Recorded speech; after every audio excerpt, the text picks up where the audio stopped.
47%.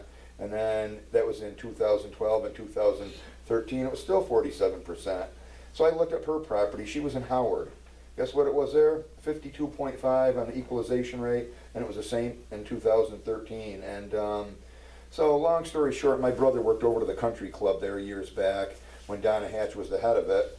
And once he knew I was interested, they used to have a luncheon there every month, and he started listening in on it. And Donna Hatch would give a little pep talk to her minions and send them out basically how to talk to people that come in and complain about their taxes. So I don't believe anybody's going to get anywhere going with this process. I mean, usually they might give you a little token, 10 or 15 or $20,000 off to shut you up, but I would urge everybody to go through the process. I believe you have to get a form for her, I'm not sure, a form to fill out to go to the Board of Assessment Review. Now, years ago, if you weren't satisfied with that, you could go to the county, and I'm not 100% sure on this, but I was told that now there's a new process where you go in front of an arbitrator if you don't get satisfaction with the Board of Assessment Review. So, I mean, Dan's got a heck of a case here with, you know, her house and that other one. I mean, that right there should sink it, but yeah, I agree with everything everybody said. These revals are nothing more than making money. Oh, the only part that's somewhat true is it says, you know, oh, equity, equalization, making everybody equal, but it's not equal. It's not fair at all, so that's all I have. Thanks, Tom. Yep. Anyone else? I'll just make a comment. What's your name? Dan Guthrie. Okay, thank you. Just a comment on everything that's been said. So we were at 100%. The state say we're falling off to 84%. So raise us 16%. Well, if you want to raise us 16%, I could see that. 16%.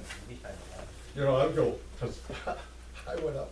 No, I'm not even going to say when I went up, because I'm just happy about it.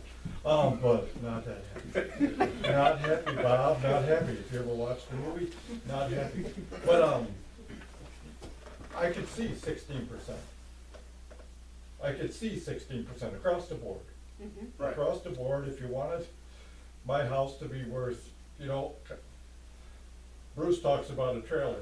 My house is a trailer with additions. It's 3,700 square feet, but it's a trailer. I still have the trailer floor there. All right. And my kitchen's 30, you know, I could go on and on about things that need to be done with my house that I'm not gonna do because I can't afford it.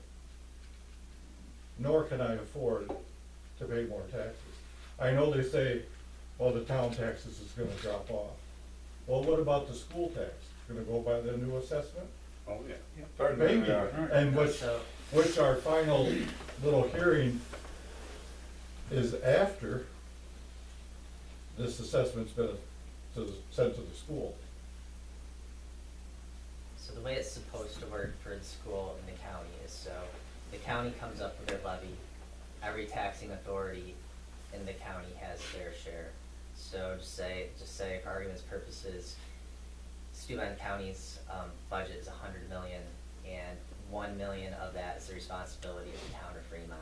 That $1 million bill comes to the town of Fremont, and that is supposed to be shared equitably amongst all the taxpayers, and it's similar with the school district. So she did project our rate right now is a little bit over $10 per thousand. She projected it to drop down to seven and 3/4 per thousand. So, I mean, our rate per thousand is gonna drop, so our Fremont town taxes, I don't know if your letter said that your taxes will go up or down, that's how that's working. But the school taxes is a little different beast. Yeah. But how You know, long is that I'm tax just rate saying that- gonna be down? I mean, you know, that tax rate could go back up to over 10 next year. Well, we'd have to, you know, just do this massive increase of the town, we don't need to do that. You know, we run a pretty tight ship here and try to keep taxes low as I'd like to possible. speak to windmills too. Yeah, everybody's got ideological and philosophical positions about the windmills, and everyone's entitled to his or her opinion. But they're here. They're not going anywhere. It's the time for keeping the windmills away. That ship has sailed. And if the residents of this town can realize a tax benefit by having windmills go up in our town, then we should do that. I don't stand to gain anything from the windmills. Instead, I have to listen to the Alstom jet fly over my house. I have to listen to the train go by and lay on its horn.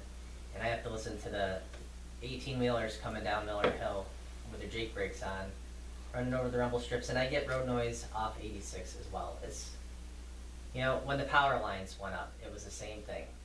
You know, people, oh, we can't have utility poles everywhere and power lines. It's gonna destroy the natural beauty of the world.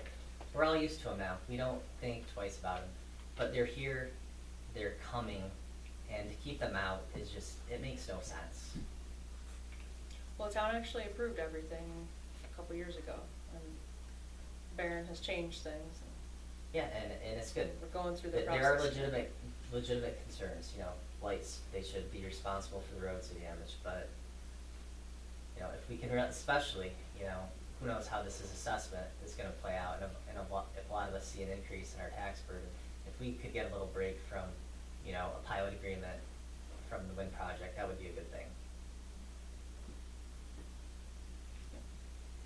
We worked hard on that. Anyone else?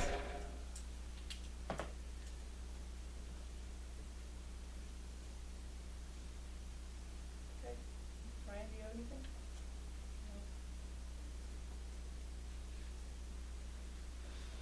No. All right. Does anyone have any other comments about anything else in the town?